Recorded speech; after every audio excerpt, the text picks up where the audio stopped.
सीता, सदैव सर्व मंगल हो।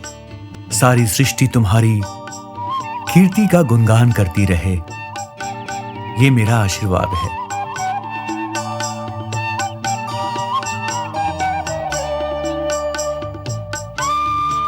सीता, जब भी मैं अपने ध्यान उपरांत उठता हूं तो तुम्हें अपने सामने पाता हूं। तुम सदैव मेरे निकट आकर मुझे प्रणाम करती हो, परंतु आज तो तुमने मेरे चरणों पे ये अति सुंदर पुष्प अर्पित किए हैं। क्या कोई विशेष कारण है?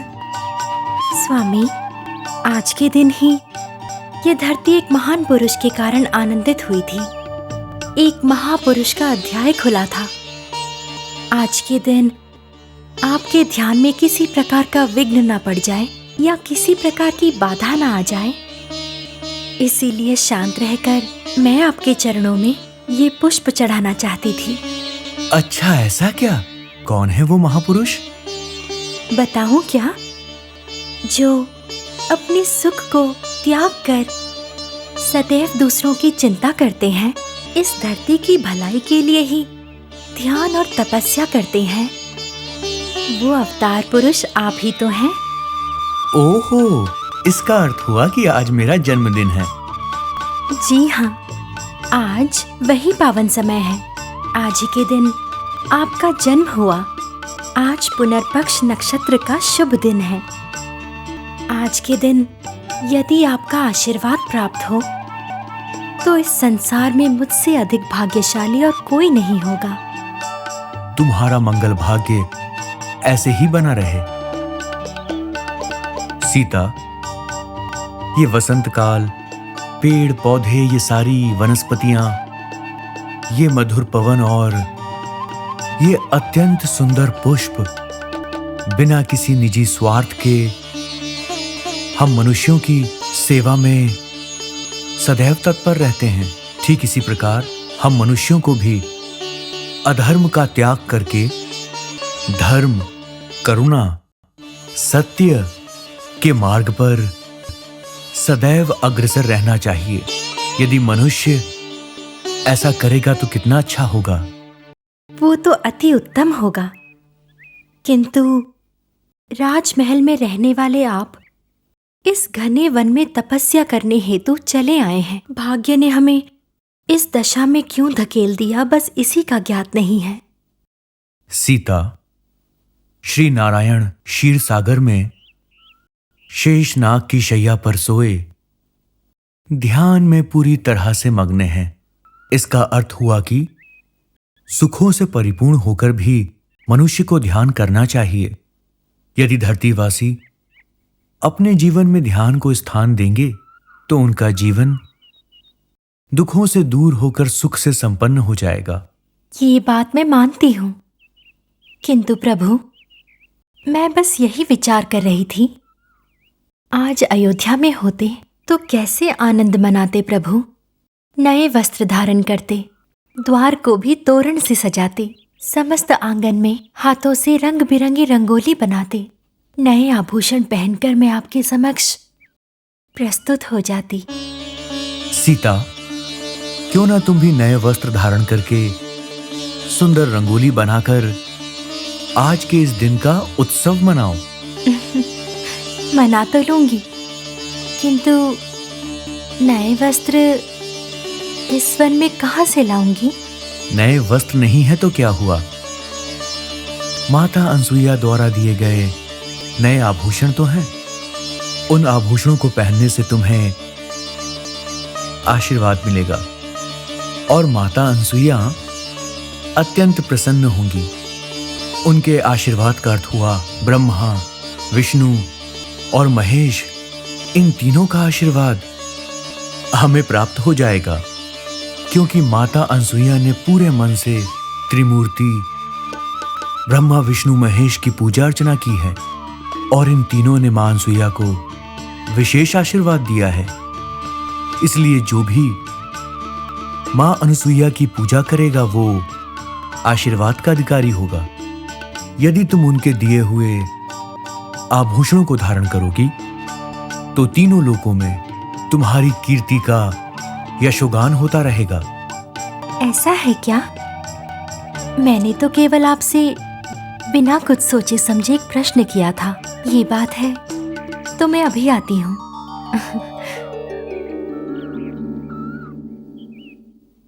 प्रभु, देखिए मुझे, मैं कैसी लग रही हूँ? आहा, वसंत काल में खिलखिलाते फूलों की भांति तुम्हारा रूप भी खिलखिला रहा है सीता। मेरा विश्वास करो, केवल ये बात नहीं है कि आज मेरा जन्मदिन है और इसलिए मैं बहुत प्रसन्न हूं, अपितु आज के इस विशेष दिन पर तुम मेरे साथ हो, ये मेरे लिए अधिक महत्वपूर्ण है। ये आभूषण तुम पे बहुत जच रहे हैं। तो फिर मैं आपके आनंद के लिए आज संपूर्ण दिवस इसी रूप में आपके समक्ष रहूंगी। आपको आपके जन्मदिन की हार्दिक शुभकामनाएं। तुम्हारी प्रसन्नता में ही सदैव मेरी प्रसन्नता छुपी हुई है। मैं बाहर जाकर भ्राता लक्ष्मण को देखकर आता हूं। जैसी आज्ञा स्वामी।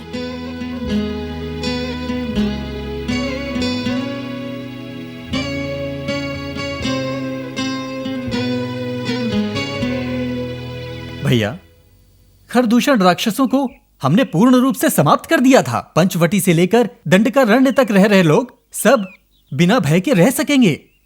ये बात मैंने मुनियों से सुनी। यह सत्य नहीं है लक्ष्मण।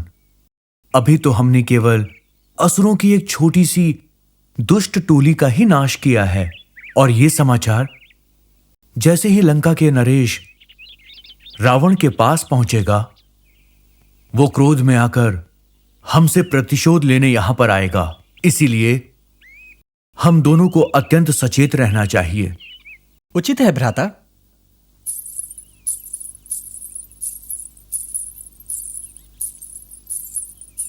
सीता, तुम फूल लेने जा रही हो? जी प्रभु, पूजा का समय निकट आ रहा है, इसीलिए मैं थोड़े पुष्प लेकर शीघ्र आती हूँ। भाभी, वो पुष्प कटोरी मुझे दे दीजिए, मैं जंगल से लेकर आता हूँ।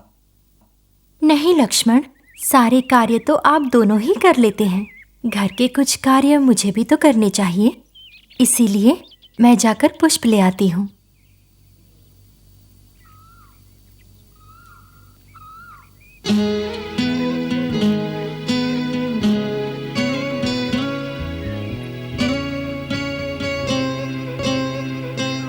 सीता, आज तुम्हारे नयन अति सुंदर लग रहे हैं। प्रभु, आप ये क्या कह रहे हैं? मैं सत्य कह रहा हूं।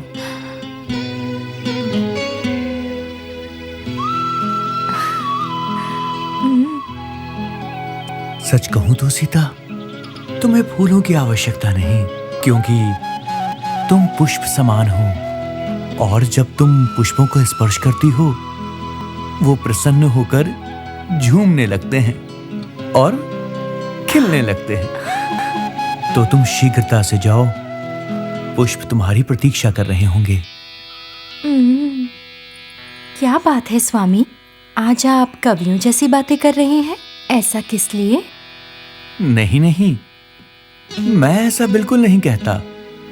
ऐसा तो सारे कवि कहते हैं।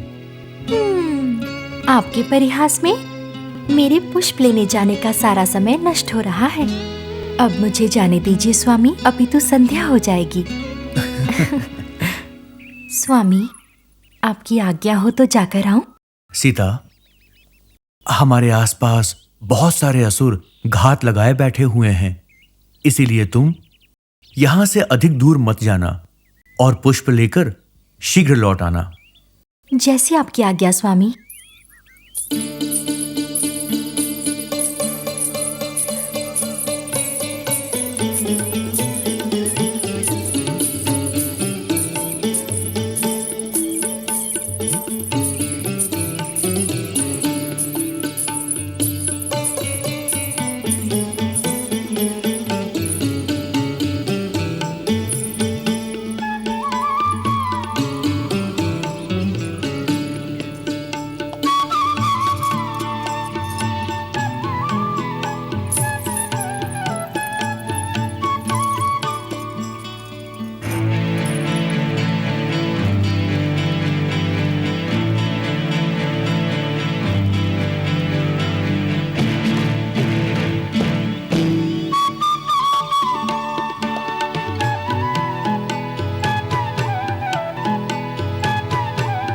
आह, अति सुंदर। यही वो स्थान है जहाँ विष्णु जी निवास करते हैं। विष्णु के रूप में राम रहते हैं तो ये अवश्य महालक्ष्मी के रूप में सीता हैं। ऐसी पवित्र जोड़ी को अलग नहीं किया जा सकता, पर विधि के विधान को टाल नहीं सकते। मैं बहुत सौभाग्यशाली हूँ कि इस कार्य के लिए रावण ने मुझे चुना। हाँ, अब बस उस समय की प्रतीक्षा है जब मेरा स्वर्ग की तरफ प्रस्थान होगा। इसलिए मुझे सोने के हिरण का रूप धारण करना पड़ेगा और फिर मुझे देखकर माता सीता मोहित हो जाएंगी। हे प्रभु, कृपा करना।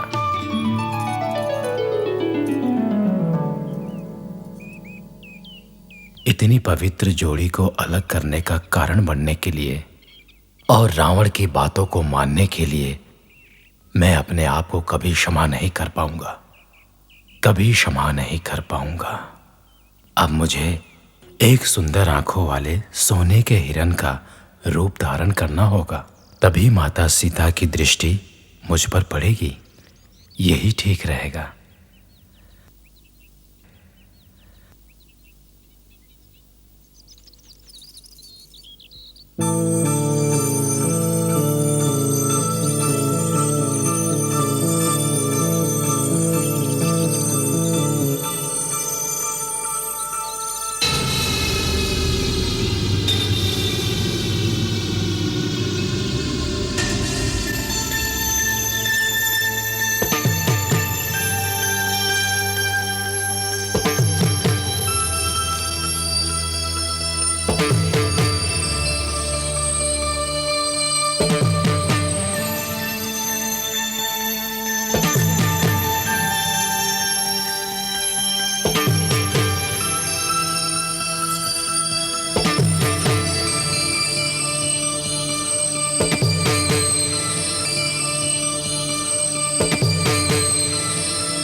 हिरन,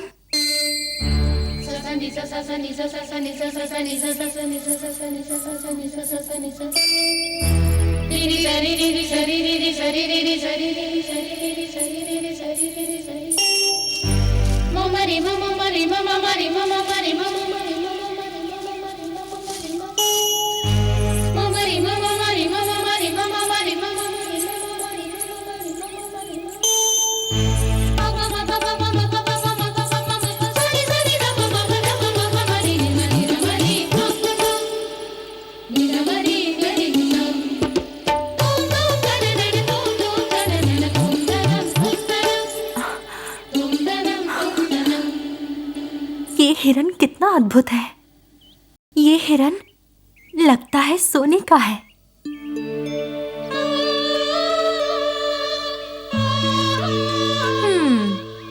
मैंने आज तक बहुत सुंदर हिरन देखे हैं, किंतु ऐसा हिरन आज तक नहीं देखा।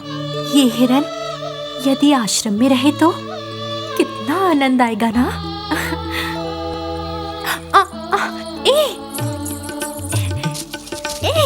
रुको रुको, कहाँ जा रहे हो?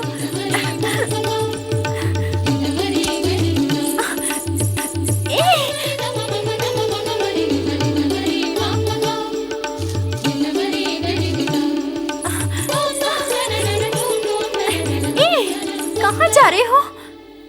रुको।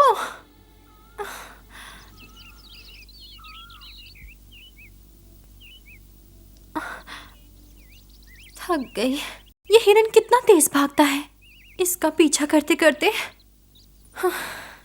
मेरी तो जैसे सांस ही रुक गई थी। मैं अभी आश्रम जाकर उसे पकड़ने के लिए कहती हूँ। अब तुम देखना,